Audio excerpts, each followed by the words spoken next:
Pour la 4e année consécutive, l'opération Boîte de Noël fait son retour à l'occasion des fêtes de fin d'année.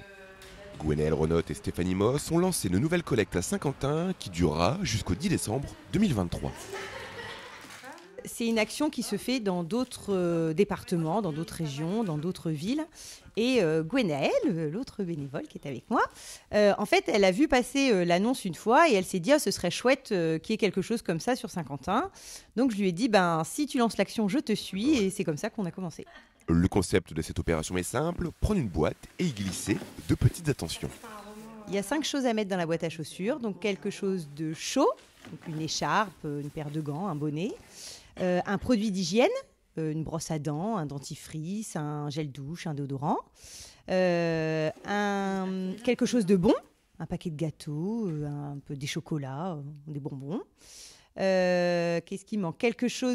Un loisir, donc ça peut être un livre, un jeu de cartes ou toute autre chose. Et un petit mot d'amour, très important le petit mot d'amour.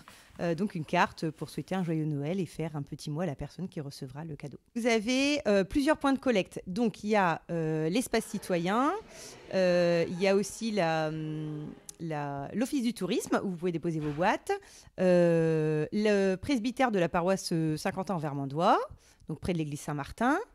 Et il y a plusieurs écoles, il y a plusieurs entreprises, partout autour de vous. Il y a des communes aussi qui collectent.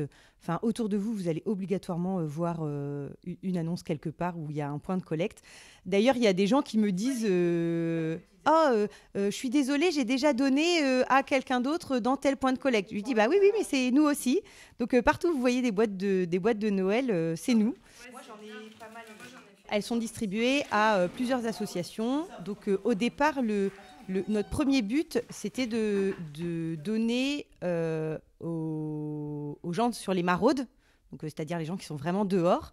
Donc la première année, on s'était dit si on a une vingtaine de boîtes, ça sera bien. On a arrêté de compter à 1500. Donc c'est pour ça qu'on recommence chaque année, c'est parce que c'est une grosse opération et que les gens donnent.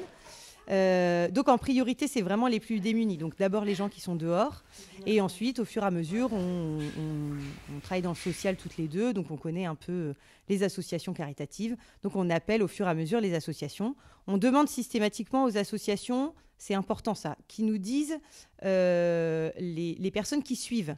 Donc c'est-à-dire s'ils ont 10 hommes, 15 femmes, 30 enfants. Et en fait, on remet le nombre de boîtes en fonction du nombre de personnes qui suivent. Donc si par exemple il y a une association, par exemple Emmaüs par exemple, qui ne suit que des hommes, on ne va pas leur donner des boîtes femmes et enfants parce que ça n'a pas d'intérêt. Le but c'est vraiment que les boîtes de Noël elles soient remises aux gens qui vont pouvoir avoir un vrai cadeau. Cette opération-là, elle permet aux gens qui ont envie de faire du bien autour d'eux et qui ne savent pas comment le faire, on permet à ces gens-là de pouvoir donner, et on permet aux petites associations de pouvoir faire un arbre de Noël fourni. Il y a des associations aussi qui œuvrent et qui n'ont pas beaucoup de moyens. Et là, en fait, de pouvoir leur apporter des boîtes de Noël, ça leur permet d'apporter un moment merveilleux aux personnes qui suivent. La collecte s'arrêtera le 10 décembre, mais vous avez encore quelques jours pour vous improviser Père Noël et ainsi réchauffer le cœur des plus démunis. C'est ça aussi, l'esprit de Noël.